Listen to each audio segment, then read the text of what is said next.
দুনিয়ার সমস্ত জগতের রব কে? আর রহমতটা কে? মুহাম্মদ সাল্লাল্লাহু আলাইহি ওয়াসাল্লাম। কি সম্মান আল্লাহ তাআলা তাকে দিয়েছেন।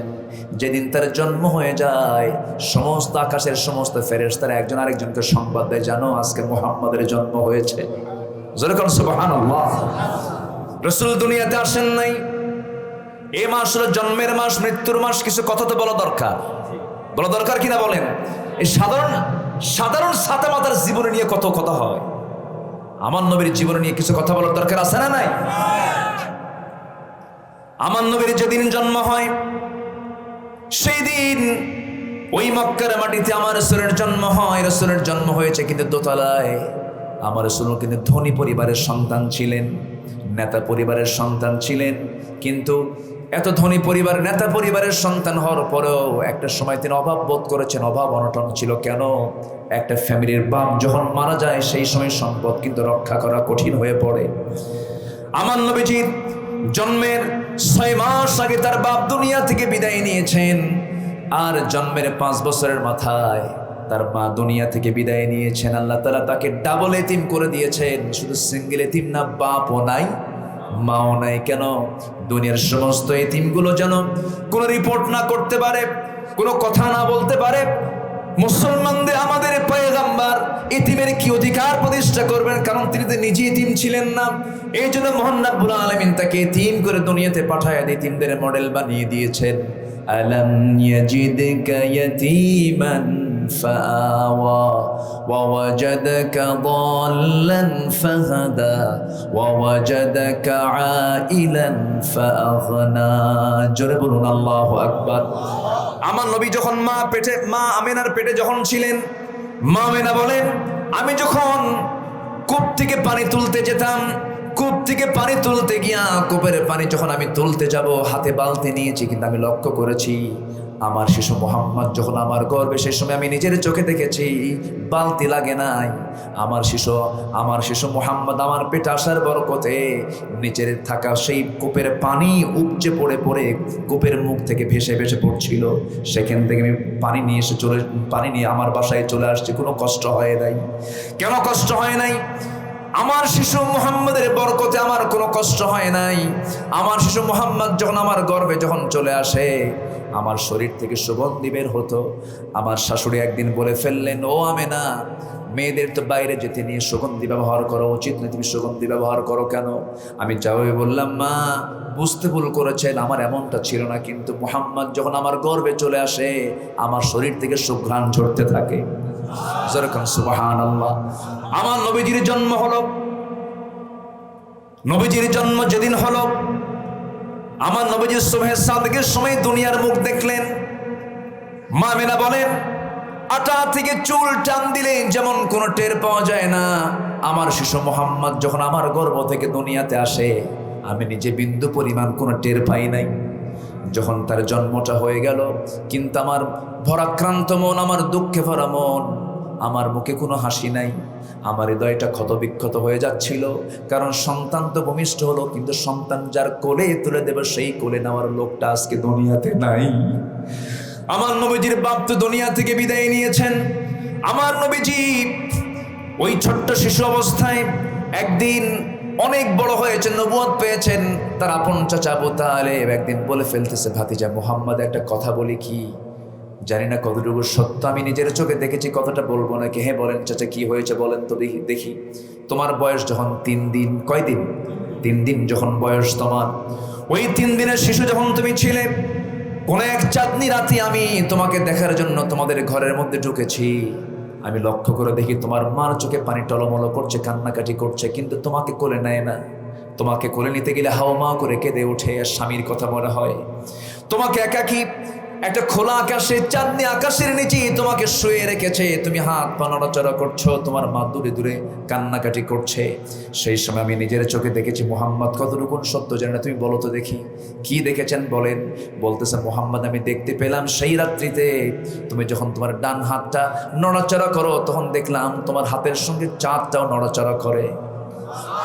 যখন তুমি বাম হাত নড়াচড়া করো, বাম হাত যখন নড়াচড়া করো, চাঁদটাও সুন্দর করে তোমার হাতের সঙ্গে দোল খাচ্ছে।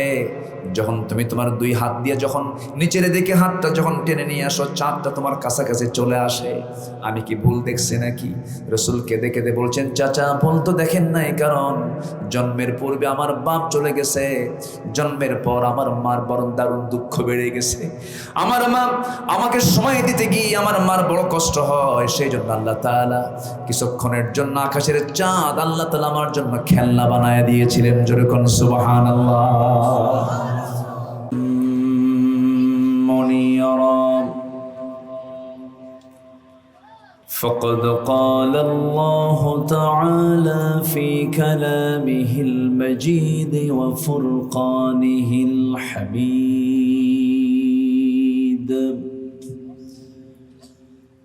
أعوذ بالله من الشيطان الرجيم. بسم الله الرحمن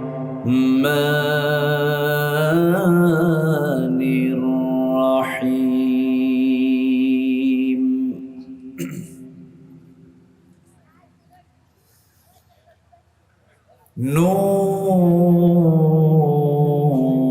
نون والقلم وما يسطرون.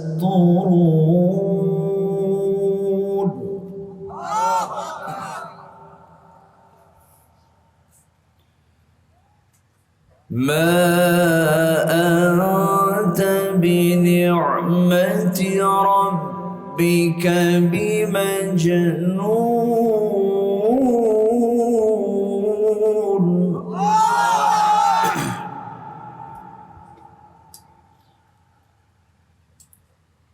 وإن لك لأجرا غير ممنون وإنك لعلى خلق عظيم.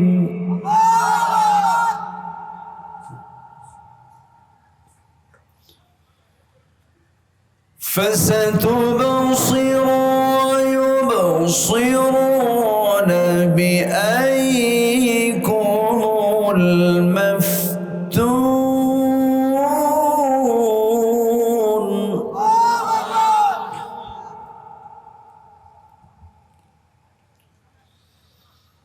إن ربك هو أعلم بمن ضل عن سبيله وهو أعلم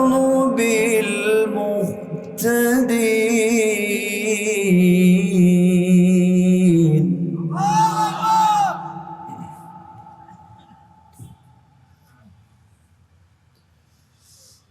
الله أكبر. بسم الله الرحمن الرحيم.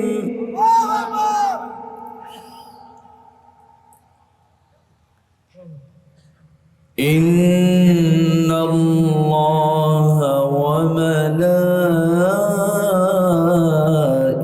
وملائكته يصلون على النبي.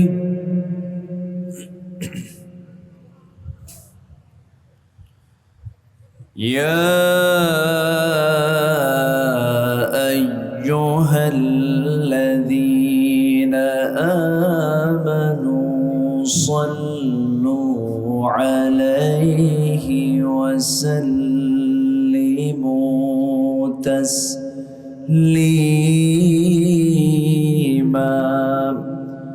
اللهم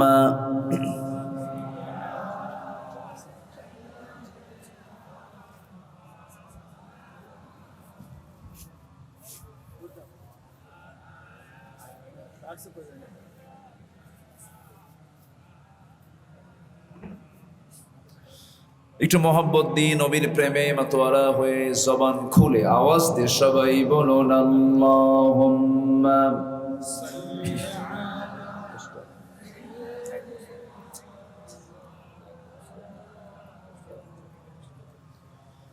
وعلى آل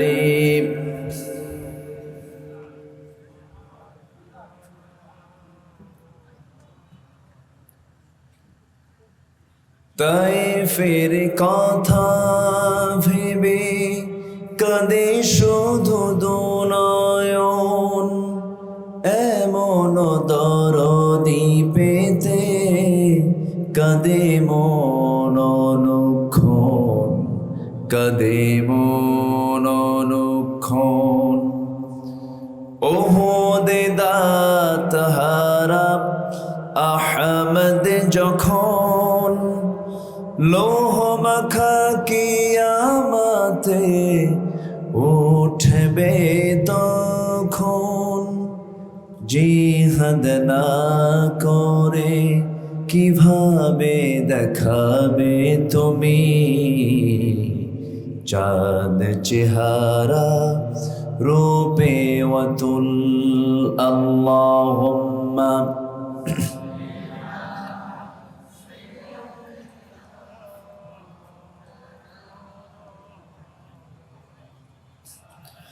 وعلى آل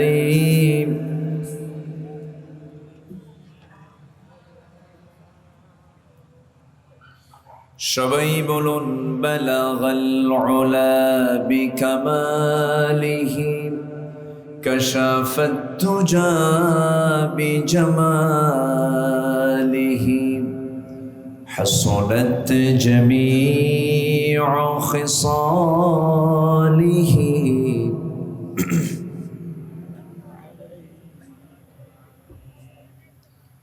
আরবের বুকে মক্কার পরে যেথায় মা আমিনার ঘর, খোদার রহমতে কৌসার হয়ে ঝরছে বারংবার। বালাগাল উলা বিকামালিহি কাশাফাত তুজা বিজামালিহি حسنت جميع خصاله।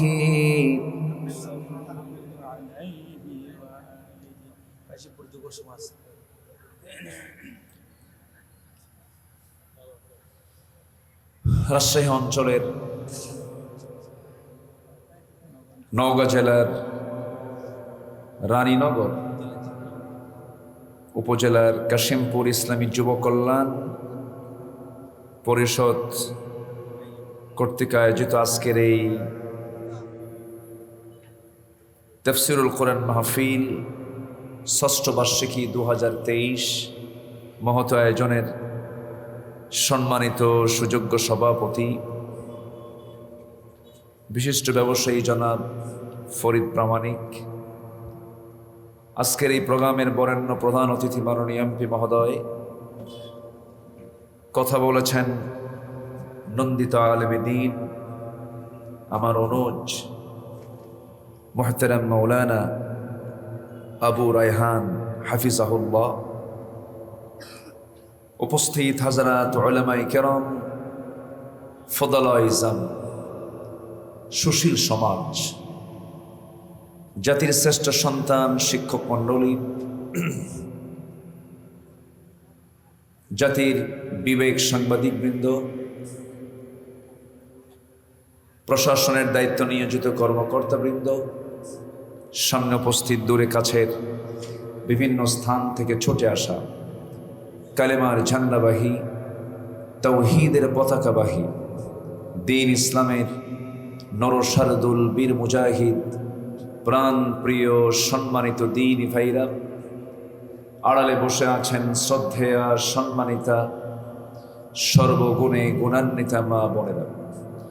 আলোচনার সূচনায় আনুষ্ঠানিকতার মধ্য দিয়ে আমার পক্ষ থেকে আবারও দিল খোলা সালাম, আসসালামু আলাইকুম ওয়া রাহমাতুল্লাহি ওয়া বারাকাতুহু। সকলে কেমন আছেন?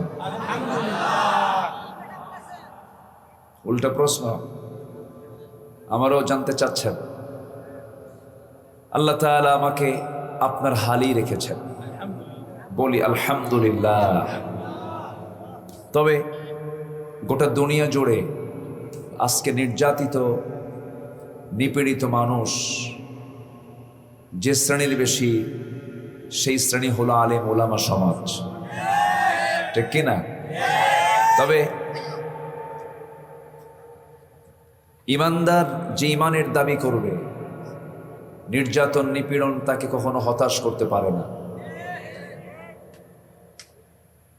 নির্যাতন যত বাড়বে, অত্যাচার যত বাড়বে, তখন ভাবতে হবে সামনে কোন একটা ভালো রেজাল্টের অপেক্ষায় আল্লাহ তাআলা আমাদেরকে রেখে দিয়েছেন।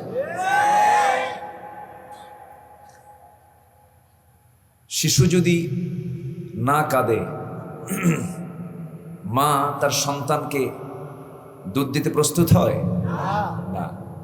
আবার মা যদি শিশুর মুখে মা ডাকটা শুনতে চান, ডেলিভারির যন্ত্রণা সহ্য না করলে কি তিনি মা ডাকটা শুনতে পাবেন? পাবেন না। একটা অসহ যন্ত্রণা চলছে, কিন্তু এই অসহ যন্ত্রণার মধ্য দিয়ে সামনে যে রেজাল্ট, সে রেজাল্ট হচ্ছে আগামীর দিন হলো কোরআনের দিন, আগামী দিন হচ্ছে ইসলামের দিন। জোরে বলি ইনশাআল্লাহ। সম্মানিত উপস্থিতি, সারাদিনের সকল ব্যস্ততাকে সম্পূর্ণ করে ক্লান্ত শ্রান্ত দেহটাকে স্বস্তি দেবার জন্য আমরা যখন বিছানার দিকে চলে যাব, ঠিক সেই মুহূর্তে আমরা বসে আছি কোরআনের টানে জান্নাতের বাগানে। যে মনিব আমাকে আপনাকে এমন একটি সুন্দর আয়োজনে শামিল করলেন, শুকর আদায় করছি, মুহাব্বাতান বলে উঠছি আলহামদুলিল্লাহ। আবারও বলছি আলহামদুলিল্লাহ। চিৎকার মেরে বলছে আল্লাহুম্মা ইন্নী আসআলুকা আল হুদা ওয়াত তুকা ওয়াল আফাফা ওয়াল গিনা। সবাই বলি আল্লাহুম্মা লাকা আসলামতু ওয়া বিকা আমানতু ওয়া আলাইকা তাওয়াক্কালতু ওয়া ইলাইকা আনাবতু। আমরা আল্লাহ তাআলার শুকর আদায় করে নিলাম। সম্মানিত হাজিরিন, আওয়াজ কি হয়?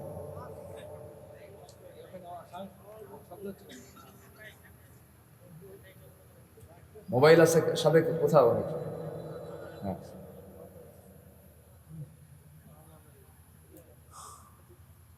সম্মানিত হাজিরিন, এই মাহফিলটা নির্দিষ্ট দিন ছিল 24শে সেপ্টেম্বর, না 24শে সেপ্টেম্বর ছিল। প্রাকৃতিক কারণ, প্রতিকূল আবহাওয়ার কারণে, প্রতিকূল আমরা বলি কিন্তু আসলে এটাই অনুকূল, ঠিক আছে না? প্রতিকূল বললে এটা কেমন যেন একটা দোষারোপ ভাব হয়। প্রাকৃতিক দুর্যোগ এটা বলাও ঠিক না। বৃষ্টি নাজিল করেন কে? আল্লাহ। আমার নবীজি তেলাওয়াত করতেন, আল্লাহর কালাম কত সুন্দর, আর যার উপর নাজিল হয়েছে তার তেলাওয়াতটাও কত সুন্দর। সেই সুন্দর তেলাওয়াত যখন আবু জেহেল রাতের আধারে রাসূল যখন তেলাওয়াত করতেন, নামাজে যখন তেলাওয়াত করতেন বসে বসে, আবু জেহেল আমার নবীর ঘরের কোনায় গিয়ে লুকায়া লুকায়া তেলাওয়াত শুনত। গোটা রাত চলে যেত, বসার সুযোগ পেত না, কারণ কোরআন তেমন একটি কিতাবের নাম, কোরআন যে বুঝবে এটার আকর্ষণে সে পড়ে যাবে। ইমান আনা আর না আনা বিষয়টা ভিন্ন, কিন্তু কোরআনের সৌন্দর্য দিয়েছেন কে? আসতে বলবেন না, কে দিয়েছেন? আবু জেহেল কোরআন শোনার পরে সে চূড়ান্ত সিদ্ধান্ত নিয়ে নিল। সে মনে মনে চিন্তা করলো, যদি এই মক্কার কুরাইশদের হাতে হাতে যদি কোরআনটা চলে যায়, তাদের কানে কানে যদি কোরআন তেলাওয়াতটা চলে যায়, আমি আবু জেহেল আমার সমস্ত নেতৃত্ব সব বুমেরাং হয়ে যাবে, বানচাল হয়ে যাবে। সে আইন পাশ করলো কি? আল্লাহ তাআলা তাও জানিয়ে দিয়েছেন, وقال الذين كفروا لا تسمعوا لهذا القرآن والغوا فيه لعلكم تغلبون। জোরে বলুন আল্লাহু আকবার। কাফেররা বলে ফেললো, কোরআন শুনতে যেও না, কোরআন শোনা থেকে তোমরা বিরত থাকো, তোমরাই বিজয়ী হয়ে যাবে। আর আমার আল্লাহর পরামর্শ হলো ওয়া ইযা তুলিয়াত আলাইহিম আয়াতুহু যাদাতুহুম ঈমানান ওয়া আলা রাব্বিহিম ইয়াতাওয়াক্কালুন। জোরে বলুন আল্লাহু আকবার। কোরআন যখন শুনে বান্দা ঈমান যদি একটু নড়বড় থাকে, ঈমান যদি একটু দুর্বল থেকে থাকে, কোরআন শোনার সঙ্গে সঙ্গে তার ঈমানটা এক গুণ নয়, দ্বিগুণ নয়, ডাবল ডাবল ঈমান বৃদ্ধি পেয়ে যায় কোরআন শোনার কারণে। এই জন্য আমরা কোরআন শুনবো বেশি না কম? কোরআন শুনবো বেশি, গান শুনবো। গান শুনবেন? গান শোনা যাবে? মেঘের ডাকাটা কি হচ্ছে না? মেঘের ডাকাটা কি? আমি কি দোয়া করে দেব নাকি? আচ্ছা আচ্ছা, মেঘের ডাকাটাকে কি বিপদ? আসতে এটা কি বিপদ? কিন্তু দৌড়ান কেন? দৌড়ান যাবে না আজকে, আমরা দৌড়াবো না। এখানে আমরা বসে আছি, শোনেন আমি বলি, একটা ক্লাস যখন শুরু হয়, আমি ভাঙ্গাচোরা মানুষ, এলেম কালাম তেমন কিছু নাই, মানুষ ডাকে আসি, সুবহানাকা লা ইলমা লানা ইল্লা মা আল্লামতানা। কোনো এলেম কালাম নাই। মূলত এলেমটা কার? আসতে বলবেন না, কার? যারা এলেম নিয়ে বড়াই করে মূর্খ, ঠিক কিনা? এলেম নিয়ে বড়াই করা ব্যক্তিটা কি? মূর্খ। আসলে সে এলেম অর্জন করতে পারে নাই। আমি এখানে বসে আছি, আপনি সামনে বসে আছেন, এমনও আছেন সামনে, আমার বিশ্বাস আমাকে সকাল সন্ধ্যা পড়াতে পারবে এমন বিচক্ষণ মানুষ এখানে আছেন। অনেক কলেজের প্রফেসর আছেন। আমি গত কয়েকদিন আগে মালয়েশিয়াতে আমার একটা প্রোগ্রাম ছিল, মালয়েশিয়া, কাতার, তারপরে দুবাই, মালদ্বীপ, কয়েকটা দেশ সফর ছিল আমার। তো একটা প্রোগ্রামে আমি লেকচার শুরু করব। আমি এমন সময় দেখি আমাকে বলা হলো, হুজুর এখানে অন্তত 70 থেকে 80 জন পিএইচডি হোল্ডার আপনার শ্রোতা, সব ডক্টরেট ডিগ্রি থাকে এবং তারা বড় বড় ইউনিভার্সিটির প্রফেসর। তো বললাম যে আমি এত বড় উচ্চ শিক্ষিত লোকদের সামনে আমি কথা বলবো কেমনে? হুজুর সমস্যা নেই, সবাই আপনার ভক্ত। তো বিষয়টা হলো, আমাকে পড়াতে পারবেন এরকম অনেক বিচক্ষণ লোক এখানে আছেন, কিন্তু কিছুক্ষণের জন্য তো আমি টিচার। কি কোন আপনারা শিক্ষক কিনা বলেন? তো এখন শিক্ষককে রেখে যদি কোনো ছাত্র যদি ক্লাস থেকে পালায়, ওটা কি ভালো ছাত্রের লক্ষণ? আজ থেকে ভালো ছাত্রের লক্ষণ নাকি? আমরা আজকে আদর্শ ছাত্রের পরিচয় দেব, জোরে বলি ইনশাআল্লাহ। আমরা কিসের ছাত্র হব আজকে? কিসের ছাত্র বলেন? কিসের ছাত্র? পৃথিবীতে সবচেয়ে শ্রেষ্ঠ ছাত্র হলো কোরআনের ছাত্র। আমিও এটার ছাত্র, বলি আলহামদুলিল্লাহ। কোরআনের জ্ঞান অর্জন করে কেউ মহাপণ্ডিত দাবি করবে, এটা মূর্খ। সারা জীবন কোরআনকে আপনি রিসার্চ করবেন, এক চুল পরিমাণ আপনি ভাবতে পারবেন না যে আমি কোরআনের সমস্ত জ্ঞান আমি অর্জন করতে পেরেছি। কিচ্ছুই পারেন নাই আপনি। আপনি শুধু ঢুকেছেন, বের হতে পারেন নাই, পারবেন না, কিয়ামত পর্যন্ত পারবেন। সুবহানাল্লাহ বলেন। এটা একটা দরিয়া। 114টি সূরার ভিতরে একটি সূরা হলো সূরাতুল কালাম। সূরাতুল কালাম মক্কায় নাজিল হয়েছে এবং রাসূলকে লক্ষ্য করে আল্লাহ তাআলা এই সূরার প্রথম দিকে কিছু কথা বলেছেন।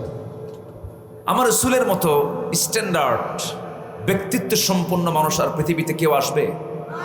পৃথিবীর সবচেয়ে ব্যক্তিত্ব সম্পন্ন, আধুনিক এবং সব দিক থেকে অলরাউন্ডার হচ্ছেন মুহাম্মদুর রাসূলুল্লাহ।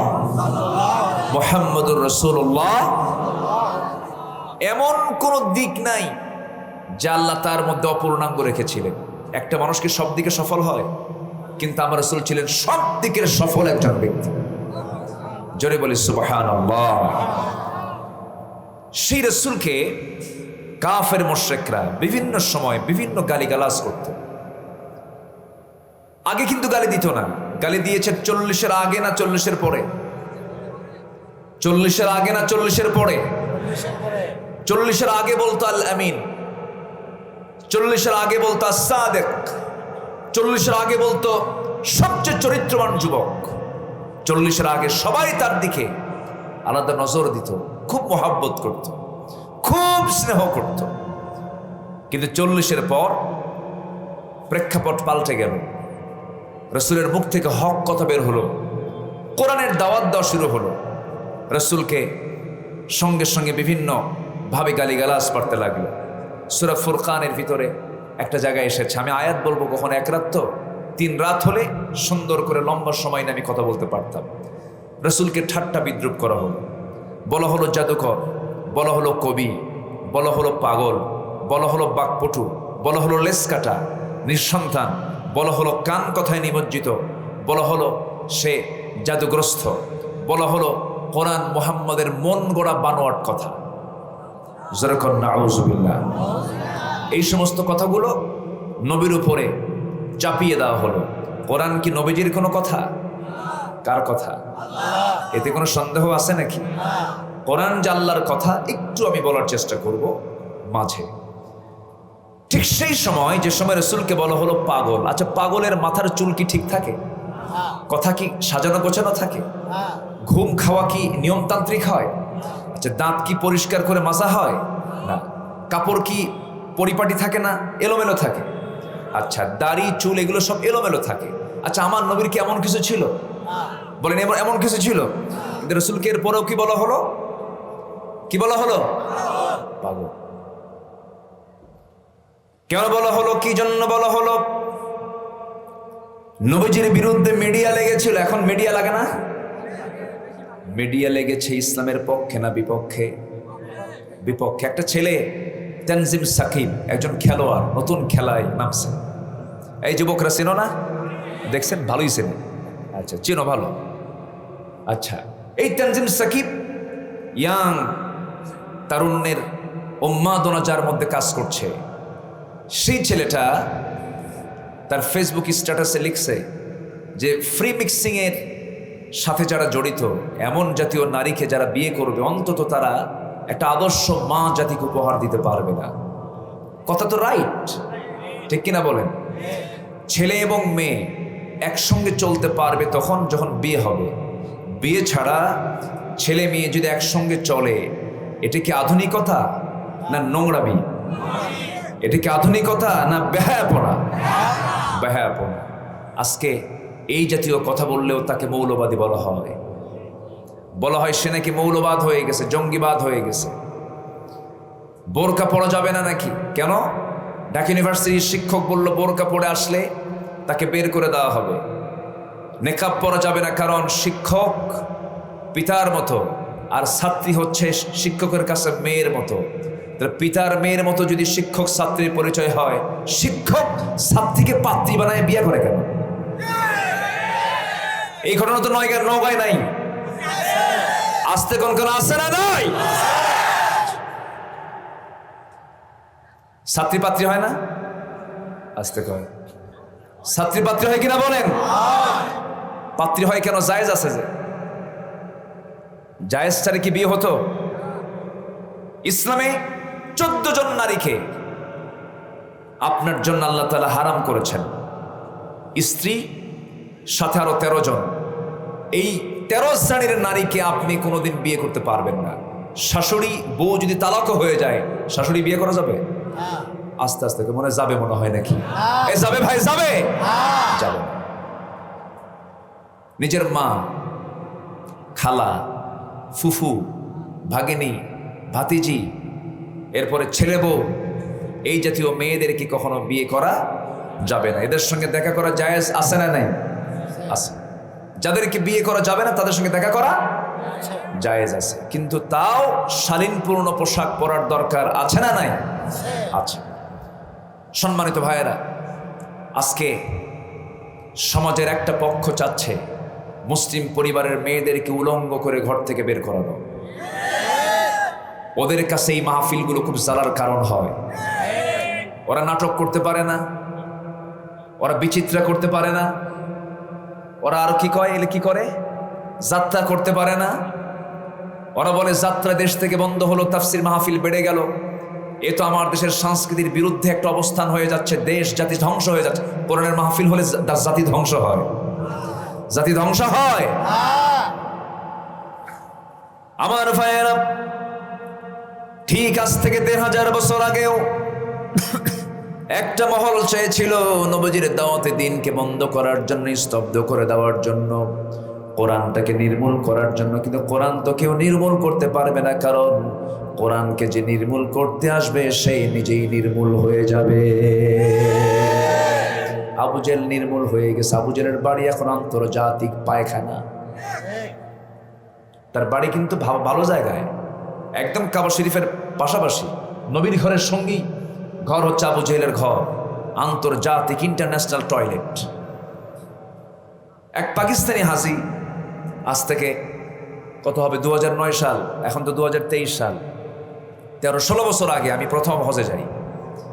2009 সাল আমি প্রথমবার তো জোশে জোশে সব দেখতেছি, তো ভাবলাম যে আবু জেহেলের বাড়ি কোনটা, তো বলতেছে যে এই পায়খানাটা আবু জেহেলের বাড়ি। তো ভিতরে ঢুকলাম, ঢুকে দাঁড়ায় দেখতেছি ওখানে আবার টয়লেটগুলো আবার এসি, মানে সেখানে এসি লাগানো আছে, অনেক পরিচ্ছন্ন পরিবেশ, কিন্তু টয়লেট। তো এক পাকিস্তানি হাজি দেখি মানে সেনাবাহিনীর মতো মহড়া দিচ্ছে ভিতরে। তো বললাম যে আপনি এরকম করে মহড়া দিচ্ছেন কেন? তো ভাই একটু সাইজ করতে আসছে। কি কথা কি শুনতেছেন আপনারা? সাইজ করতে, সাইজ মানে আবু জেহেলরা সাইজ করব। কি হলো, বিদ্যুৎ চলে গেছে না? মনে হয় লাইন লুজ কানেকশন হয়েছে, মনে হয় বিদ্যুৎ গেছে না, দেখি আবার আসুক। আচ্ছা আচ্ছা। তো এক পর্যায়ে উনি আমাকে বোঝাতে চাচ্ছেন যে আমি আসছি সেই সুদূর পাকিস্তান থেকে, অন্তত আবু জেহেল তো তাজা নাই, মরে গেছে, কিন্তু ওকে একটু সাইজ করে থুয়ে যায়। সম্মানিত ভাইয়েরা, কোরআনের সঙ্গে যারা এমন ঘৃণ্য আচরণ করবে তাদের পরিণতিও এমনই হবে, ঠিক কিনা বলেন? আমরা কোরআনকে নিয়ে চলবো, জোরে বলি ইনশাআল্লাহ। পৃথিবীতে কোনো কিছুই থাকবে না, কোরআন থেকে যাবে, জোরে বলি সুবহানাল্লাহ। আকাশ থাকবে, আকাশ ফেটে যাবে না একদিন। ইদাস সামাউন ফাতারাত, সূর্য থাকবে, সংকুচিত হয়ে যাবে। তারকা থাকবে, সব শেষ হয়ে যাবে।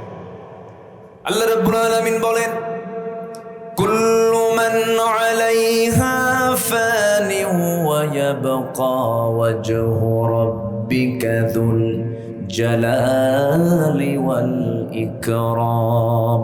ঠোঁট মিলিয়ে মিলিয়ে দিল থেকে সবাই বলুন, ফাবিআইয়ি আলাই রাব্বিকুমা তুকাযযিবান। দুনিয়ার সব কিছু ফানা ফানা হয়ে যাবে, টুকরো টুকরো হয়ে যাবে, ডিস্ট্রয় হয়ে যাবে, সব কিছু নির্মূল হয়ে যাবে। আমার দাদা চলে গেছে, আমার বাপও চলে গেছে, আমিও চলে যাব রে ভাই। চোখের সামনে সব একদিন মাটির সঙ্গে মিশে যাবে, আমিও মিশে যাব। দিন শেষ আমার বন্ধু কেউ নয়, দিন শেষ আমার বন্ধু একমাত্র কেবলমাত্র কে? আসতে বলবেন না কে? সে আল্লাহর বাণী হলো কোরআন, সে আল্লাহর কথা হলো এই আল্লাহর কালামে কোরআন। কোরআন আল্লাহর বাণী। পৃথিবীর সমস্ত বাণীর ভিতরে, সমস্ত কথার ভিতরে ভুল থাকবে, অপূর্ণাঙ্গতা থাকবে, কিন্তু এই কিতাবের মধ্যে কোনো ভুল নাই, কারণ কোরআনটা কার কথা? আসতে বলবেন না, কোরআনটা কার কথা? আর কোরআন যদি মানুষের কথা হতো ১৫০০ বছর আগের কোরআন কি আজকে চলার কথা নাকি? চলার কথা নয়। কোরআনটা ১৫০০ বছর আগে নাজিল হয়েছে, যে সময় বিজ্ঞান কিছু আবিষ্কার করতে পারে নাই, মাইক আসে নাই, লাইট আসে নাই, বিমান আবিষ্কার হয় নাই, অনলাইনের কোনো কিছুই ছিল না, প্রযুক্তির কোনো ব্যবহার ছিল না, সেই যুগে কোরআনটা নাজিল হয়েছে। আজকেও কোরআনের কাছে মানুষ ভিক্ষুকের মতো হাত পেতে থাকে, যখন কোনো তথ্য না পায় কোরআন থেকে তথ্যটা বের করে নেয়। এই পৃথিবীর যত বিজ্ঞানের চরম উৎকর্ষ সাধন হয়েছে, সব কিছুর মূলে হলো আল্লাহর কালাম কোরআনে কারীম। যেরকম সুবহানাল্লাহ। কারণ আল্লাহ তাআলা নিজেই বলছেন কোরআনটা কি, সবাই বলেন ইয়াসিন ওয়াল কোরআনিল হাকীম। কোরআন হলো বিজ্ঞানময় একটি কিতাবের নাম। জোরে করুন সুবহানাল্লাহ। বিজ্ঞানের সাথে কোরআনের কোনো সংঘর্ষ নাই। লাইট আনাকুম জানাকুম করে কেন? মানুষের তো মানে অ্যাটেনশনটা নষ্ট হয়ে যাবে। একটু মেহেরবানি করে একটু খেয়াল করার চেষ্টা করুন। সম্মানিত ভাইয়েরা, একটু কান লাগান। পরিস্থিতি যেহেতু এরকম হচ্ছে, মনক্ষুণ্ণ হওয়ার কোনো কারণ নেই। একটু বৈদ্যুতিক গোলযোগ হচ্ছে।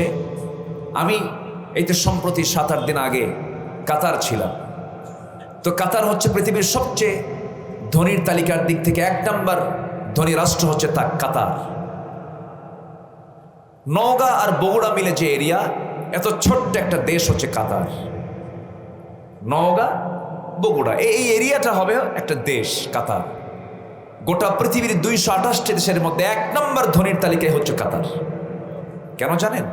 এর মূল কারণ হলো আল্লাহ তাআলা প্রাকৃতিক যে তেল, গ্যাস এই কাতারকে ভরায় দিয়েছেন।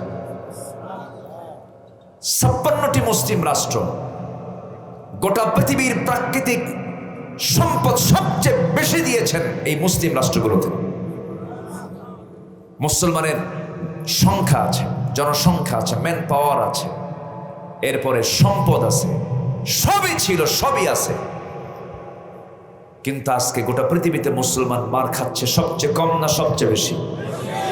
এর মূল কারণ কি জানেন? এর মূল কারণ হলো মুসলমান কোরআন থেকে কাছে না দূরে? দূরে। তো সেই কাতার আমি ঘুরে আসলাম। 1 সেকেন্ডের জন্য বিদ্যুৎ যায় না। বললাম বিদ্যুৎ যায় না কেন? ওরা বলতেছে বিদ্যুৎ যায় না মানে বিদ্যুৎ যায় কেমনে তাই তো বুঝি না। কি কথা কি বুঝতেছেন? মানে বিদ্যুৎ যে যায় এটা বোঝেই না তারা। তাহলে আমরা কোথায় আছি? আমার দেশে কি সম্পদ কম? আসতে বলে সম্পদ কম। গোটা পৃথিবী যারা ঘুরেছেন, আমি অনেক দেশ ঘুরেছি, সফর আল্লাহ তাআলা আমাকে করিয়েছেন, কিন্তু আমার দেশের যে মাটি আমার কাছে মনে হয় কি জানেন? সৌদি আরবের সোনার চেয়েও খাঁটি। সুবহানাল্লাহ বলেন। আমার দেশের মাটিতে কি হয় না, সব হয়। আমার দেশে এমন কোনো খনি নাই যে খনি নাই। তেলের খনি, গ্যাসের খনি, স্বর্ণের খনি, সব খনি আছে। কিন্তু এর মধ্যে সবচেয়ে বড় একটা খনি আমরা অর্জন করতে পেরেছি, সেটা হলো চোরের খনি। আমার দেশের মানুষ বেশি না চোর বেশি? আমি কাতারের ন্যাশনাল মস্ক, জাতীয় মসজিদে আমি নামাজে দাঁড়াবো। আমি মসজিদের মধ্যে ঢুকে যাচ্ছি, হঠাৎ করে আমি মোবাইলটা রেখে ভিতরে চলে গেছি। নামাজ শেষে দেখি যে মোবাইল আমার হাতে নাই। আমি যে জায়গায় রাখছি ওই জায়গায় মোবাইলটা পড়ে আছে। কেউ টাচও করে না, ধরেও না। অন্যের জিনিস যে নিজে নেওয়া যাবে না এই জিনিসটা তারা ভালো করে জানে। আর আমার দেশে জুতা জুতা। কি কষ্ট পাচ্ছেন না কেন? তায়েফে গেছি মাহফিলে, তায়েফ রসুলের স্মৃতি বিজড়িত তায়েফ, যেখানে রসুল সবচাইতে বেশি রক্ত ঝরিয়েছে। মাহফিল শুরু হলো, মাগরিব থেকে এশা পর্যন্ত কথা বললাম। এশার পরে শুনলাম একজনের জুতা চুরি হয়েছে। তো ভাবলাম এই দেশেও জুতা চোর আছে। পরে জুতা চোর ধরা পড়ছে, মেড ইন বাংলাদেশ। কথা কি বুঝতেছেন? আমার দেশের মানুষ কত বড় চোর। পায়ের নিচে যেটা থাকে এটাও থাকে না, এটাও চুরি হয়ে যায়। আমার দেশের মানুষ দেশকে এত ভালোবাসে, 21 লক্ষ কোটি টাকা দেশ থেকে পাচার করছে। যারা দেশের টাকা বিদেশে পাচার করে তারা তাদের মুখে দেশের স্বাধীনতার বক্তব্য মানায় না, ঠিক কিনা? মানায় না। দেশের সম্পদ দেশ থেকে পাচার করবা কেন? কষ্ট পাচ্ছেন মনে হয়? দেশকে ভালোবাসার দরকার আছে না নাই? আমার মার পেট থেকে জন্ম হয়েছে এই মাটিতে। বুকের তাজা রক্ত বিলিয়ে দেব দেশের স্বাধীনতার বিরুদ্ধে। ষড়যন্ত্রকারীকে আমরা রুখে দাঁড়াবো। জোরে বলি ইনশাআল্লাহ, আর জোরে বলি ইনশাআল্লাহ। দেশকে কারা ভালোবাসে আর কারা ভালোবাসে না আমাদের শত্রু যারা তারা ভালো করে জানে। আমাদের প্রতিবেশী দেশ সহ আরো দেশ আছে না? আছে। ওরা জানে এই দেশের কোন শ্রেণীরা এই দেশকে বেশি ভালোবাসে, ওরা জানে। আকলমন্দ ইশারা বাসাত, সচেতন ব্যক্তির জন্য ইঙ্গিতটাই যথেষ্ট, বুঝে নেন।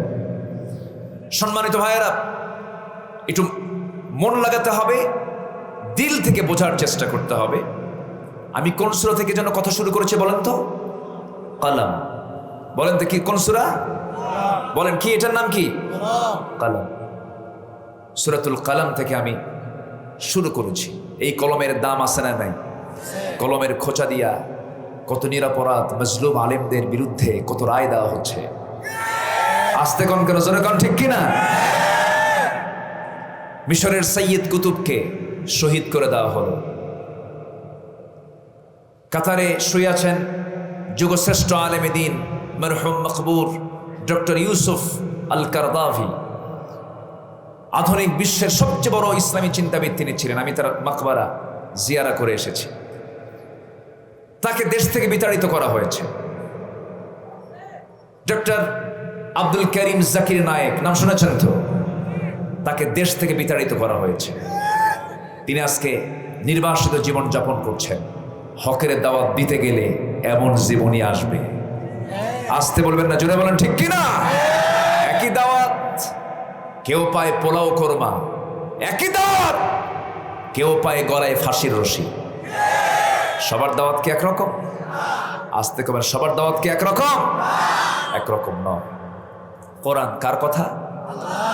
আসতে বলবেন না, কার কথা? কোন সন্দেহ আছে? আকাশে মেঘ দিয়েছেন কে? মেঘের ওজন আছে না নাই? মেঘের গর্জন আছে না নাই?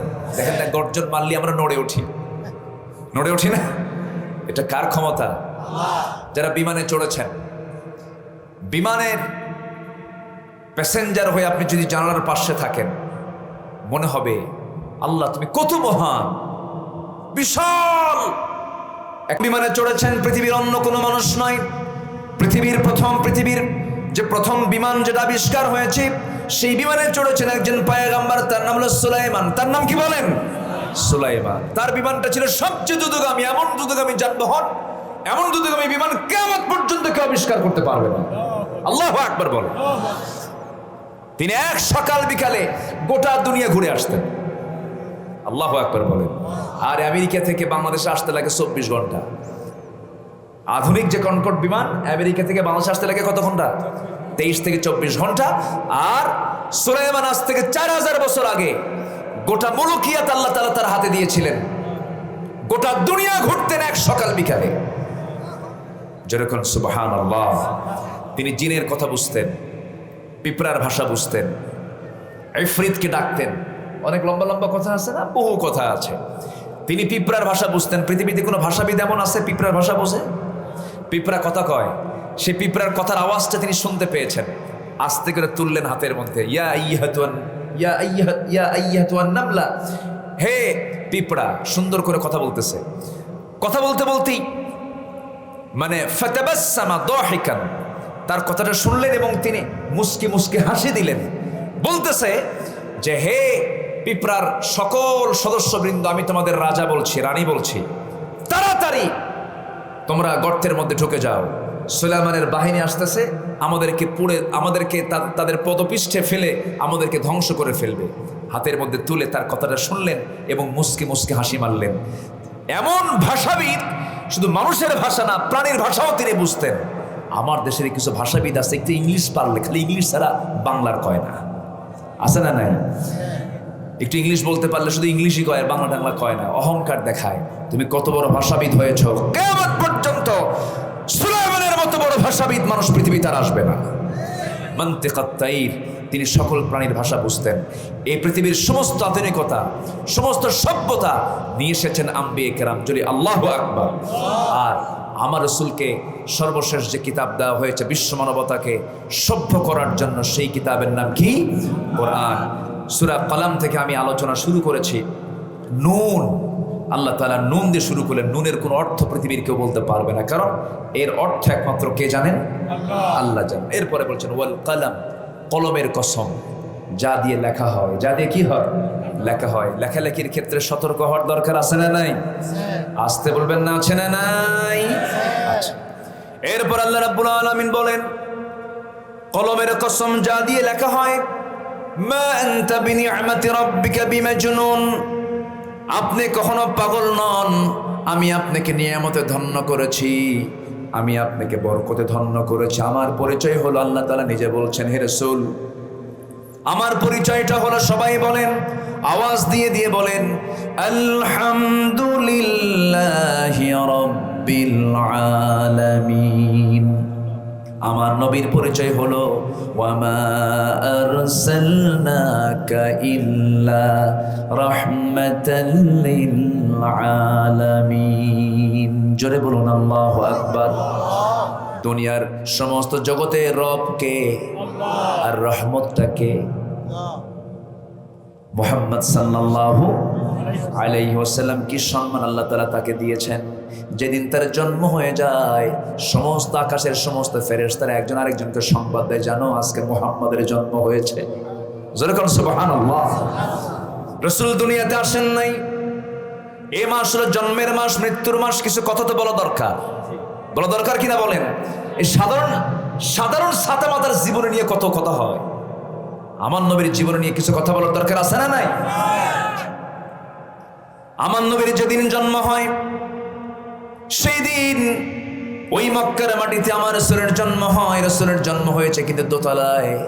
আমার রাসূল কিন্তু ধনী পরিবারের সন্তান ছিলেন, নেতা পরিবারের সন্তান ছিলেন। কিন্তু এত ধনী পরিবার, নেতা পরিবারের সন্তান হওয়ার পরেও একটা সময় তিনি অভাব বোধ করেছেন, অভাব অনটন ছিল। কেন? একটা ফ্যামিলির বাপ যখন মারা যায়, সেই সময় সম্পদ কিন্তু রক্ষা করা কঠিন হয়ে পড়ে।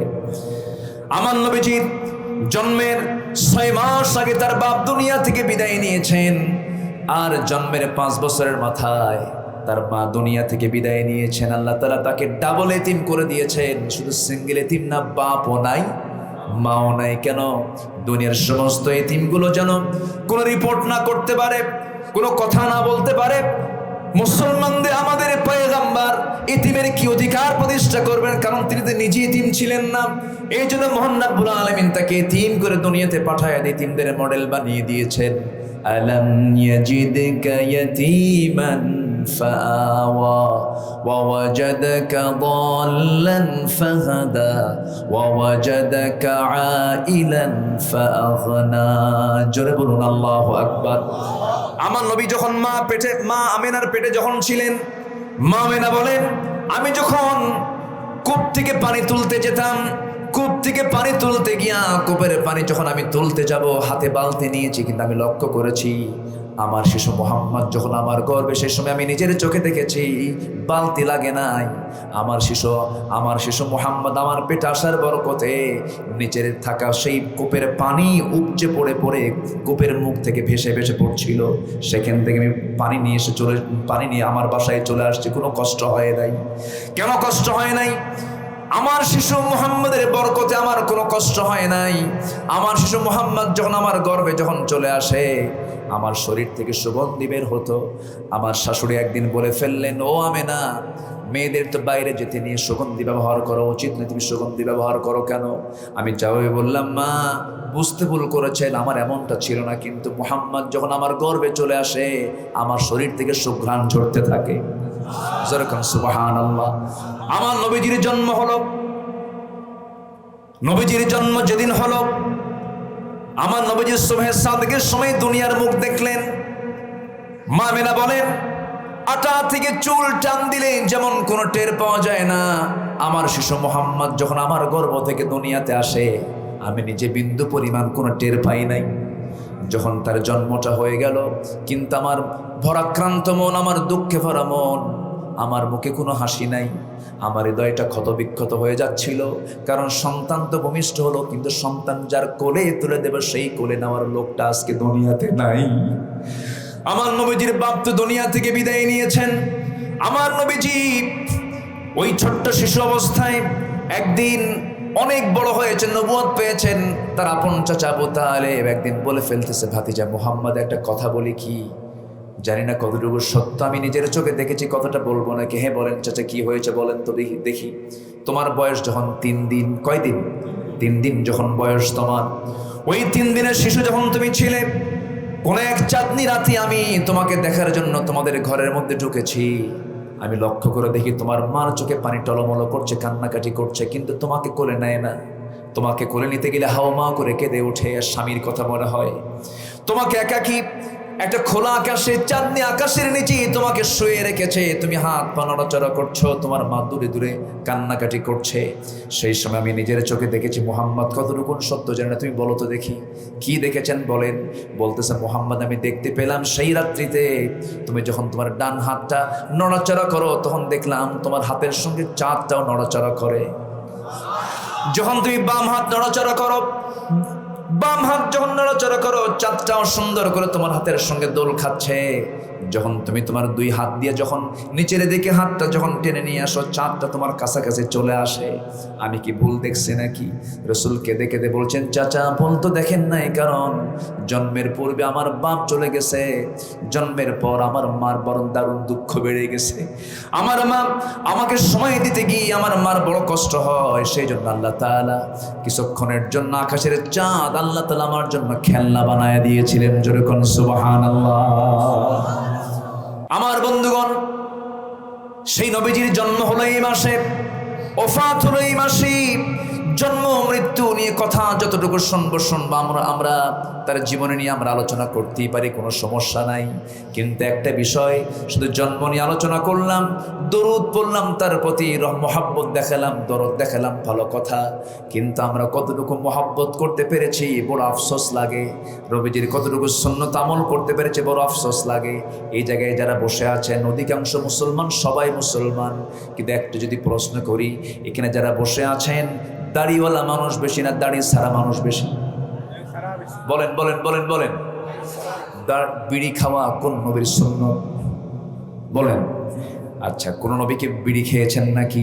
এখানে বিড়ি খাওয়া লোক বেশি না বিড়ি খাওয়া ছাড়া লোক বেশি? বলেন বলেন বলেন। রাগ করতেছেন আপনারা না ভাবতেছেন হুজুর আপনি এরকম করে ডাইরেক্ট মারলে কিন্তু আমরা চলে যাব, এরকম ভাবতেছেন নাকি? তাহলে কি মহাব্বত করলাম, নবীর জন্য আমি কাঁদলাম, নবীর জন্য আমি দরুদ পড়লাম, মুখে আমার দাঁড়িয়ে আসলো না, বিড়ি খাওয়া আমার বন্ধ হলো না, সুদের কারবার বন্ধ হলো না, মিথ্যা সাক্ষী দেওয়া বন্ধ হলো না, গীবত করা বন্ধ হলো না। আমার বন্ধুগণ, চুরি করেছেন আল্লাহ আপনাকে মাফ করতে পারেন, জেনা করেছেন আল্লাহ আপনাকে মাফ করতে পারেন, হয়তোবা আপনি কোনো একটা ভুল করে ফেলেছেন, নামাজ বাদ দিয়েছেন, আপনি আল্লাহর কাছে মাফ পেতে পারেন। কিন্তু আপনি বান্দার হক নষ্ট করে ফেলেছেন, অর্থাৎ আপনি গীবত করলেন, আপনি বান্দার হক নষ্ট করলেন, কারো আমানত, কারো সম্পদ আপনি কক্ষিগত করে মেরে খেলেন, আপনি বরং বড় বড় হক নষ্ট করে ফেলেছেন। বান্দার হক আল্লাহ তাআলা কোনোদিন মাফ করতে পারবেন? পারবেন? আজকে সমাজে বান্দার হক নষ্ট কম হয় না বেশি হয়? আসতে কবেন না, কম হয় না বেশি হয়? চার দোকানগুলো আজকে কমছে না বাড়ছে? আগে কি এত চার দোকান ছিল নাকি? চার দোকানে সব নামাজি লোক বসে? হ্যাঁ, একজন মুসলমানের চার দোকানে আড্ডা দেওয়ার সময় নাই, ঠিক কিনা? একজন মুসলমান চার দোকানে আড্ডা দেবে কখন? সময় তো নাই তার। রাস্তার মোড়ে মোড়ে, চৌমাথা, তিন মাথা, ত্রিমোহনী, চৌমোহনী, এই সমস্ত মোড়ে মোড়ে অসংখ্য দোকান, চায়ের দোকান, ওগুলো হচ্ছে সব গীবত আর মিথ্যা কথার আড্ডাখানা, ঠিক কিনা? বসবেন না, সব জায়গায় বসা মুসলমানের জন্য সাজে না। আমরা সব জায়গায় বসবো না, মুসলমান সব জায়গায় বসে সময় নষ্ট করতে পারে। গীবতের ধারে পাশে যাব না, জোরে বলি ইনশাআল্লাহ। গীবত করলেন, আপনার আমলনামা, যার গীবত করলেন তার আমলনামে আপনি ট্রান্সফার করে দিলেন, বিকাশ। কি করছেন আপনি? ট্রান্সফার করে দিয়েছেন। কিয়ামতের দিন, হাসরের দিন কিছু কিছু বান্দা তার তাহাজ্জুদ নামাজ তার আমলনামায় দেখবে না, তার বড় বড় সব তার আমলনামা থেকে সব হেরে যাচ্ছে, সব হেরে গেছে, সাদা হয়ে গেছে, কোনো লেখাই নাই। তখন বলবে আল্লাহ আমার এই তাহাজ্জুদ গেল কই, আমার ওই জিকির আজকার গেল কই, আমার ওই দান সদকা গেল কই? তখন আল্লাহ বলবেন তোর আমলনামাগুলো ওই বান্দার আমলনামায় ট্রান্সফার হয়েছে। কেন? তুই ওর গীবত করার কারণে তোর আমলনামাগুলো ওর আমলনামায় জমা হয়েছে। যা, গীবত করবো? আসতে কয় গীবত করা যাবে? মিথ্যা সাক্ষী দেওয়া যাবে? সতী সাধ্বী নারীর প্রতি মিথ্যা অপবাদ দেওয়া যাবে? এগুলো সব মারাত্মক বড় বড় গুনার অপরাধ, বড় বড় গুনাহ এগুলো। এই অপরাধ আমরা করব না, জোরে বলি ইনশাআল্লাহ। আজকের সময় কি বেশি যাচ্ছে নাকি? ঘড়ি তো খুব ঘুরতেছে, কেউ তো যাচ্ছেও না, সবাই তো মনোযোগ দিয়ে বসে আছে। বলি আলহামদুলিল্লাহ। আমি ভাবতেছি আপনাদের কষ্ট হচ্ছে কিনা জানি না। আলোচনা চলুক, জোরে বলি ইনশাআল্লাহ, আরো জোরে বলি ইনশাআল্লাহ। আল্লাহ কবুল করুন, জোরে বলি আমিন। আমার কথার মধ্যে রং ঢং কম, হাসি তামাশা কম। আমি চাই কোরআনের নির্যাস কিছু কথা বলার জন্য। যারা আমার আলোচনাগুলো ফলো করেন তারা টের পান। আমার দেশে বহু আলোচক আছে, 2 ঘন্টা বক্তৃতা, একটা আয়াতও নাই, হাদিসও নাই। আছে না? নাই? আছে না? আছে না। সেই কথাই শ্রেষ্ঠ কথা, যে কথার মধ্যে থাকবে কার কথা? আল্লাহর কথা। দেখেন না, বটতলার কিছু রাজনীতিবিদ আছে, বটতলায় দাঁড়ায়া আছে না? নাই? চাপাটুকি যথেষ্ট, এছাড়া আর কিচ্ছু নাই। বহু বক্তব্য শুনছি আমরা, নেতা শুধু মিশা কথা কয়। আসতে বলবেন না, জোরে বলেন ঠিক কিনা? কিন্তু একজন নেতা ছিলেন যার জীবনে কোনো মিথ্যা ছিল না, তিনি হচ্ছেন মুহাম্মদ সাল্লাল্লাহু আলাইহি ওয়াসাল্লাম। আজকের অধিকাংশ নেতাগুলো সত্যবাদী না মিথ্যাবাদী? বলেন সত্যবাদী না মিথ্যাবাদী? নামাজি না বেনামাজি? হালাল খায় না হারাম খায়? রাতের বেলা শুয়ে থাকে না মদ খায়? দিনের বেলা ঘুমায় কুত্তার মতো। কুকুরের চরিত্র হলো রাত জেগে জেগে বসে থাকে আর দিনের বেলা ঘুমায়। কিছু কিছু আজকের সমাজের সভ্য নামের অসভ্য কিছু মানুষ গড়ে উঠেছে, সারা রাত বিড়ি খায়, রাত জাগে, ফজরের সময় ঘুম পারে। কুত্তার চেয়েও জঘন্য এগুলো।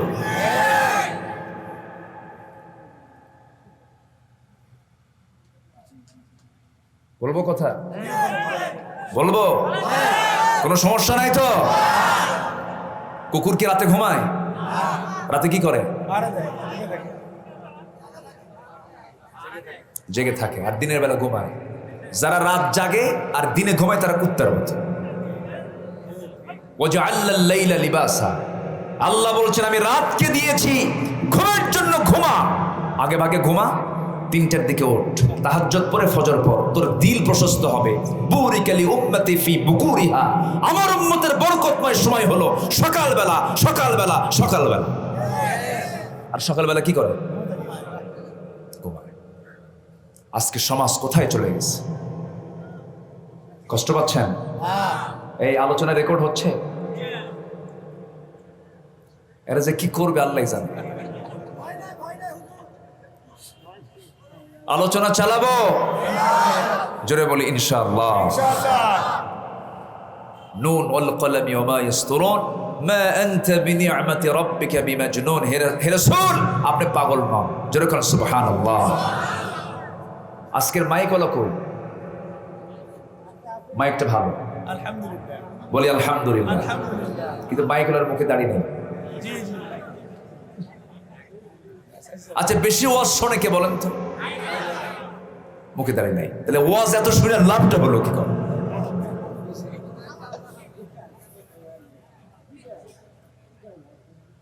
কষ্ট পাচ্ছেন?